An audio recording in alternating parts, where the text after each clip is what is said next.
اعوذ باللہ من الشیطان الرجیم بسم اللہ الرحمن الرحیم الحمد للہ المالک الحق المبین خالق السماوات والارض والصلاة والسلام علی نبی الاکرم و رسول الاعظم و سراج المنیر و بشیر و نذیر سیدنا و مولانا ابی القاسم محمد اللہم صلی علی محمد و آل محمد وعجل فرجہم اجمعین۔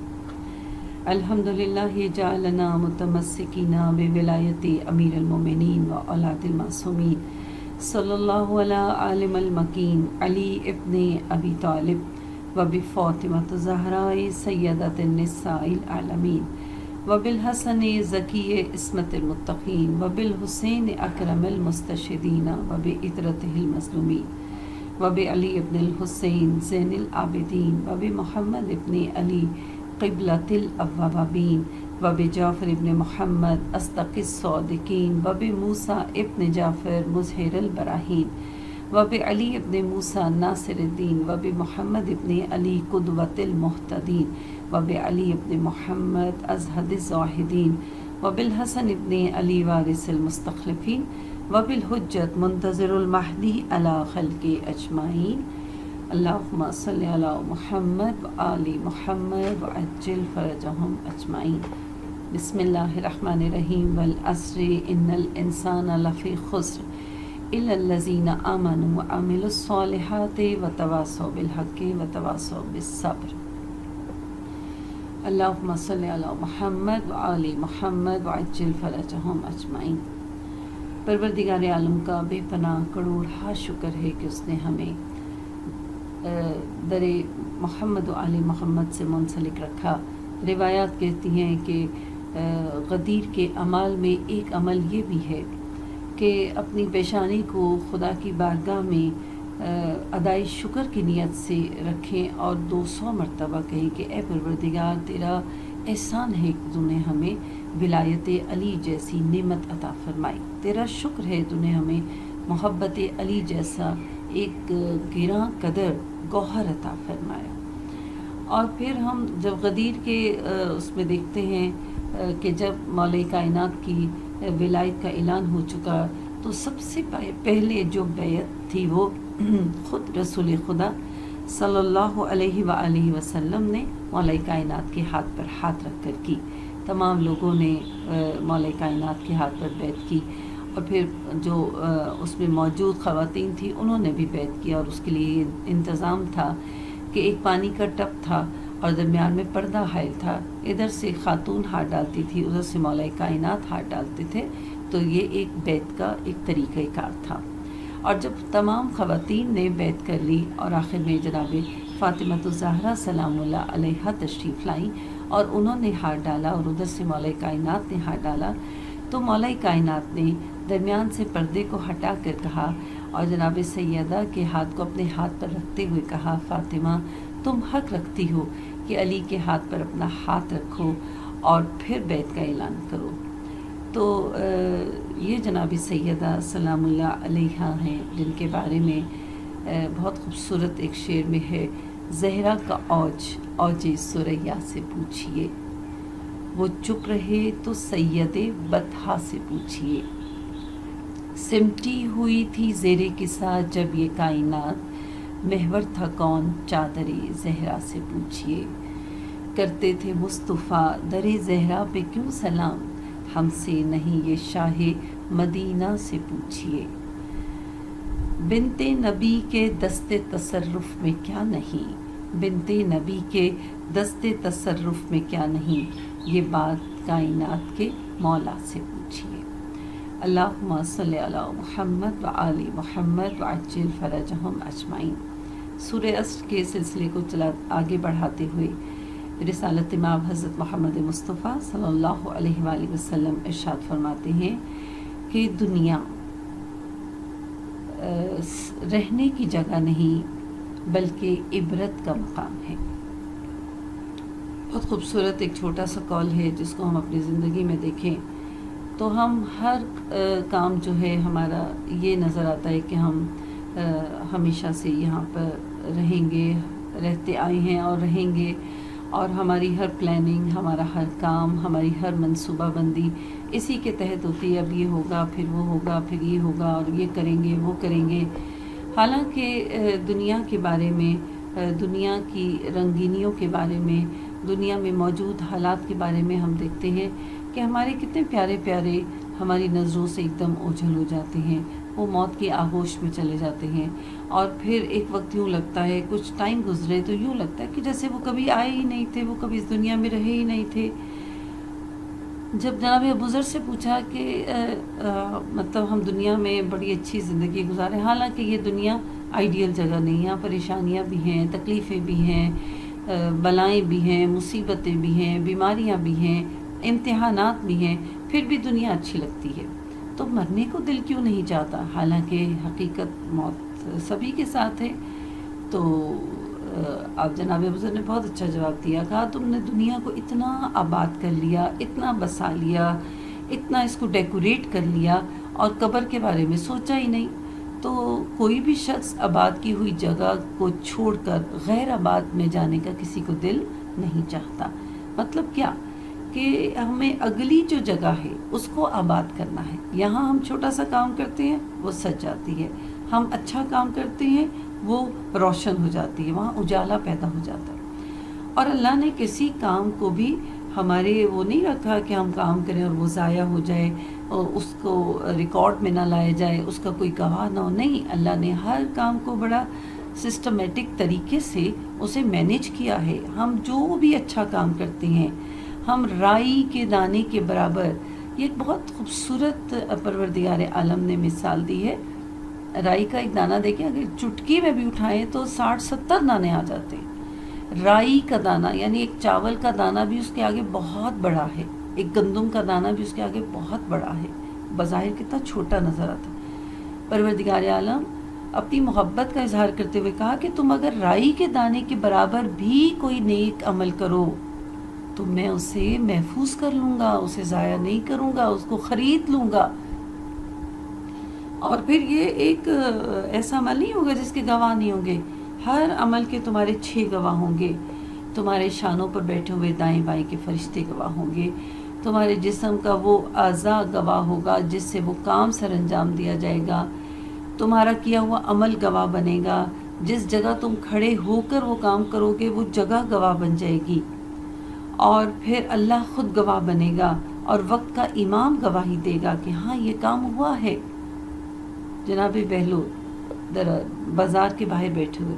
کہا جناب بہلول آپ یہاں کیا کر رہے ہیں؟ کہا دوستی کروا رہا ہوں. پوچھا کس کی؟ کہا بندوں کی اور اللہ کی. پوچھا پھر کیا ہوا؟ کہا اللہ تو راضی ہے، پر بندے کہتے ہیں ہم نے ابھی اور جینا ہے، ہم نے اپنی اور زندگی گزارنی ہے، ابھی ہم نے مرنا نہیں ہے، ہم نے ابھی اللہ سے دوستی اس طرح نہیں کرنی. اس کے بعد جب وہ تھوڑے عرصے کے بعد قبرستان نظر آئے، پوچھا جناب بہلول سے آپ یہاں کیا کر رہے ہیں؟ کہا دوستی کروا رہا ہوں. کہا کس کی؟ کہا اللہ اور بندوں کی. کہا پھر اب کیا ہوا؟ کہا اب بندے راضی ہیں. اب اللہ کہتا ہے کہ جب میں نے اس کو وقت دیا، جب میں نے اس کو وسائل دیے، جب میں نے اس کو اسباب دیے، جب میں نے اس کو چانس دیا، اس نے اس سے فائدہ نہیں اٹھایا، اب میں اسے دوستی نہیں کروں گا. تو اب ہمارے پاس وقت ہے، اب ہمارے پاس موقع ہے، اب ہمارے پاس وسائل ہیں، اب ہمارے اختیار میں ہمارے اعضائے جسمانی ہیں، ہم جو چاہیں کریں. تو اس کو بروئے کار لاتے ہوئے اس دنیا سے جانا ہے. جب ہمارا کوئی عزیز و اقارب جو بہت قریبی ہوتا ہے وہ اس دنیا سے جائے تو پھر کچھ لمحوں کے لیے ہم سوچتے ہیں اچھا یہ گیا، مجھے بھی جانا ہے، اپنی موت کو یاد کرنا. لیکن شیطان ہمیں جلدی سے اس موت سے باہر نکال لیتا ہے، اس خیال سے باہر نکال لیتا ہے. مولا کائنات حضرت امیر المومنین بہت خوبصورت بات کہتے ہیں، فرماتے ہیں کہ جب تمہیں دنیا کی بہت بڑی مشکل کا سامنا ہو، بہت بڑے امتحان سے گزر رہے ہو، بہت بڑی کوئی بیماری یا بلا تمہارے سامنے آئے، تو کتنی بھی بڑی ہو اس کے سامنے اپنی موت کو یاد کرو. جب تم موت کو یاد کرو گے نا، ہر چیز متھم ہو جائے گی، ہر چیز جھک جائے گی. موت نہ کسی بادشاہ کو دیکھتی ہے، یہ بہت طاقتور ہے، اس کی سلطنت ہے، یہ حکمران ہے، اس کا حکومت بہت بڑی ہے، اس کی فوج بہت بڑی ہے، اس کے پاس بہت مال دولت پیسہ ہے. نہیں، موت کچھ نہیں دیکھتی. نہ بادشاہ کو دیکھتی ہے، نہ امیر کو، نہ غریب کو، نہ جوان کو، نہ بچے کو، نہ بوڑھے کو. جب دنیا میں اس کا وقت ختم ہو جائے تو بس ختم. اور پھر کیا ہے؟ پھر اسے اپنی آخرت کو دیکھنا. پھر وہ کی ہوئی وہ تمام دنیا کے چھوٹے چھوٹے کام جو آخرت میں اس کے لیے بہت بڑے بن جاتے ہیں، اچھے کام ہیں، وہ حسین بن جاتے ہیں. تبھی مومن کے لیے کہا جب وہ اپنی قبر میں جاتا ہے، وہ قبر نہیں بلکہ وہ جنت کے باغوں میں سے ایک باغ کا ٹکڑا ہوتی ہے، کیونکہ وہ اسے سجانے میں لگا رہا، وہ اسے بنانے میں لگا رہا. جس چیز کا شوق تھا وہ تمام چیزیں اس کی قبر میں موجود ہوتی ہیں. لیکن جس طرح ایک روایت میں ہے کہ جب مومن کو جنت میں لے جایا جائے گا تو اسے روکا جائے گا، دیکھ تیرا ایک گھر جنت میں بھی تھا اور ایک گھر جہنم میں بھی تھا. تو اچھے اچھے کام کرتا رہا، تیرا جنت کا گھر بنتا گیا، اور تو نے برے کام نہیں کیے، تیرا جہنم کا گھر نہیں بنا، لہذا تو جنت میں جا رہا. اسی طرح کافر کو بھی ٹھہرایا جائے گا، اسے بتایا جائے گا دیکھ تیرا جنت میں بھی گھر تھا، تیرا جہنم میں بھی گھر تھا. تو نے برے کام کیے، تو نے غلط کام کیے، تو نے اپنے لیے خود جہنم کا گھر بنایا اور تو اس میں آباد ہو گیا. تو نے جنت کے گھر کو ویران رکھا. تبھی ہم قرآن پاک میں بار بار پڑھتے ہیں انسان جو کرتا ہے وہی پاتا ہے. انسان اپنے عمل کا خود ذمہ دار ہے. وہ اچھا کرے گا اسے اچھی جزا ملے گی، وہ خیر کا کام کرے گا جنت اس کا انتظار کرے گی. وہ اپنے اوپر نفس پر قابو پائے گا، اس کا نفس صحیح ہو کر ہر اچھے کام کی طرف آئے گا. سب سے اہم ایشو جو ہے وہ کیا ہے؟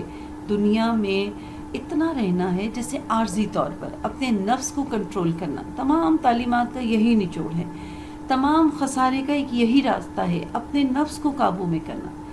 ایک عرفان کے استاد بہت خوبصورت مثال دیتے ہیں کہ اپنے نفس پر اس طرح رہو جس طرح ایک ہاتھی پر اس کا مالک رہتا ہے. ہاتھی کتنا بڑا جانور ہے، مالک کتنا سامنے چھوٹا سا نظر آتا ہے، لیکن مالک کے ہاتھ میں ایک تازیانہ ہوتا ہے جو اپنے ہاتھی کو سدھارنے کے لیے بار بار اسے تھوڑی تھوڑی دیر کے بعد لگاتا رہتا ہے. کیوں؟ تاکہ وہ مالک کو کھا نہ جائے. اسی طرح ہر نفس کو، ہر انسان کو، ہر شخص کو اپنے نفس پر قابو پانے کے لیے ایک تازیانہ رکھنا چاہیے، ایک یاد رکھنی چاہیے، ایک ایسی چیز رکھنی چاہیے جو بار بار اسے سرنوشت کرے، اسے بار بار متنبہ کرے، بار بار اس کو یاد کرے، یاد کروائے کہ تو نے یہاں پر نہیں رہنا، تو نے اگلی منزل پر جانا، تو نے اگلی دنیا پر جانا. یہ دنیا عبرت ہے. یہاں پر ہم جب کوئی پرانی چیزیں دیکھتے ہیں تو اس سے سبق لینا کہ اس کو استعمال کرنے والے کہاں گئے. قبرستان سے گزرتے ہوئے کل یہ ہماری طرح ہی تھے، ہماری طرح ہی کھاتے پیتے تھے، زندگی گزارتے تھے، زندگی کو انجوائے کرتے تھے، آج زیر خاک چلے گئے. یہ عبرت ہے. مولا کائنات فرماتے ہیں عبرت کتنی زیادہ ہے مگر عمل کتنا تھوڑا سا. یعنی ایک تھوڑے سے اچھے عمل کے ساتھ ہم اپنی آخرت کی زندگی کو بہت خوبصورت بنا لیں. یہ دنیا ختم ہو جائے گی مگر آخرت کی زندگی ختم نہیں ہوگی. جناب جعفر طیار جنت میں اعلیٰ مقام پر، کسی نے پوچھا کہ اور ان کے دکھایا کہ ان کے سامنے ایک بہت خوبصورت تشت ہے اور اس میں طرح طرح کے پھل پڑے ہوئے ہیں، اور وہ انگوروں کا ایک گچھا اٹھاتے ہیں، جب اس میں سے تھوڑے سے انگور لے لیتے ہیں تو اگلے پھل میں تبدیل ہو جاتے ہیں، پھر وہ پھل لیتے ہیں، پھر وہ اگلے پھل میں تبدیل ہو جاتے ہیں. کہا کہ یہاں پر کون سی چیز بہت کام آتی ہے؟ کہا یہاں 3 چیزیں بہت کام آتی ہیں. کسی پیاسے کو پانی پلانا کتنا چھوٹا سا عمل ہے. کہا عالم برزخ میں، روز محشر میں بہت زیادہ فائدہ مند، بہت آسانیاں پیدا کرتا ہے، بہت مشکلات کو دور کرتا ہے، بہت سختیوں کو نرمی میں تبدیل کر دیتا ہے. کسی بھی پیاسے پانی، کسی کو، چاہے وہ درخت ہے اس کو پانی دینا، چاہے جانور ہے، چاہے پرندہ ہے، چاہے چرند ہے، چاہے انسان ہے، کسی پیاسے کو پانی پلانا اس کی بہت جزا ہے. دوسرا عمل کیا ہے؟ درود پڑھنا محمد و آل محمد پر، اس کی بہت جزا ہے. اور تیسرا کیا ہے کہ ولایت علی کا اقرار کرنا، ولایت علی کو دل میں رکھنا، ان سے سچی محبت کرنا. یہ عمل جو ہے یہ بھی بہت کام آتا ہے. یہ چیزیں ایسی ہیں جو ہمیں خسارے سے بچا لیتی ہیں. دنیا میں رہنا تب تک جب تک سانس ہے، لیکن دنیا سے دل نہ لگانا، کیونکہ جب دنیا سے دل لگ جائے تو پھر اللہ سے دل لگنا ذرا مشکل ہو جاتا ہے۔ جب اللہ سے دل لگ جائے تو دنیا خود بخود پیچھے ہونا شروع ہو جاتی ہے۔ شیطان ہمیں ہر طریقے سے لاتا ہے، دنیا کو خوبصورت بنا کر پیش کرتا ہے، لیکن جو راہ خدا میں راہ صراط مستقیم والے بندے ہیں، جو اپنے زندگی کے نفع نقصان کو سمجھتے ہیں، جو خسارے سے نکلنا چاہتے ہیں، وہ اپنے آپ کو ہرگز دنیا کی طرف نہیں بلکہ اللہ کی طرف، اللہ کی قربت کی طرف، اللہ کی محبت کی طرف کھنچے رہتے ہیں۔ اور تبھی ہم دیکھتے ہیں کہ جب محمد و آل محمد کا یہ لٹا ہوا قافلہ شام میں رہتے رہتے جب رہائی کا حکم ملا اور کہا کہ امام سجاد کو دربار میں بلایا گیا کہ ہم تمہیں رہا کرتے ہیں، تم اس کا کچھ معاوضہ چاہتے ہو تو پوچھو، بتاؤ ہم تمہیں عطا کریں۔ امام سجاد نے کہا کہ میں کوئی کام اپنی پھوپھی کے حکم کے بغیر نہیں کروں گا۔ آپ واپس آئے قید خانے میں اور آ کر کہا کہ یزید نے رہائی کا حکم دیا ہے اور وہ کہتا ہے کہ ہم اس کے بارے میں ہم اس کا معاوضہ دینا چاہتے ہیں۔ تو بی بی زور زور سے رونے لگی، کہا وہ میری چادر کا معاوضہ دے گا، وہ سکینہ کے لگے ہوئے رخساروں پر تماچوں کا معاوضہ دے گا، وہ میرے عباس کے بازوؤں کا معاوضہ دے گا، وہ میرے قاسم کے ٹکڑوں کا معاوضہ دے گا، وہ کس چیز کا معاوضہ دے گا؟ کہا پھر کیا آپ کیا کہتی ہیں؟ کہا کہ ہم ابھی رہائی کے فوراً بعد ہم ایک مکان دیں تاکہ میں اپنے بھائی کو رو سکوں۔ شام میں ایک مکان خالی کروایا گیا جہاں یہ بیویوں کا قافلہ گیا، کہا ہمارے تبرکات واپس کر دے۔ اب تبرکات آنا شروع ہوئے، سب سے پہلے اشیاء آئیں، پھر سر آئے، ان اشیاء میں جناب علی اصغر کا کرتا آیا، جناب علی اصغر کے جھولے کی لکڑیاں آئیں، انہی تبرکات میں لٹی ہوئی چادریں آئیں، اور روایات کہتی ہیں کہ جب جناب قاسم کا سر آیا تو جناب فروا بھاگی ہوئی جائی، اپنے قاسم کے سر کو اپنے آغوش میں لیا، اس کو پیار کیا کہ اے میرے یتیم بچے، تیرا جسم کو کس طرح دشمنوں نے ٹکڑے ٹکڑے کر دیا۔ پھر علی اکبر کا سر آیا تو جناب لیلا بھاگی ہوئی گئی، اپنے بچے کے سر کو اپنی آغوش میں لیا۔ جناب علی اصغر کا سر آیا، جناب رباب گئی ہیں، حضرت عباس کے بازو آئے، جناب کلثوم گئی ہیں، اور اس کے بعد ایک سر ایسا آیا کہ ہر بیوی نے اپنا سر رکھ دیا، اور وہ سر امام حسین علیہ السلام کا سر آیا۔ سب بیویاں استقبال کے لیے بڑھی۔ جناب زینب نے اپنے بھائی کے سر کو اپنی آغوش میں لیا اور پیار کیا اور کہا کہ کیا تو ہی میرا بھائی ہے؟ کیا تیرے لیے ہی جبرائیل آیا کرتے تیرا جھولا جھلانے کے لیے؟ کیا تیرے لیے ہی جنت سے لباس آیا کرتے تھے؟ میری ماں نے تجھے چکیاں پیس پیس کر پالا، لیکن دشمنوں نے تیرے ساتھ کیا کیا؟ لعنت اللہ علی القوم الظالمین۔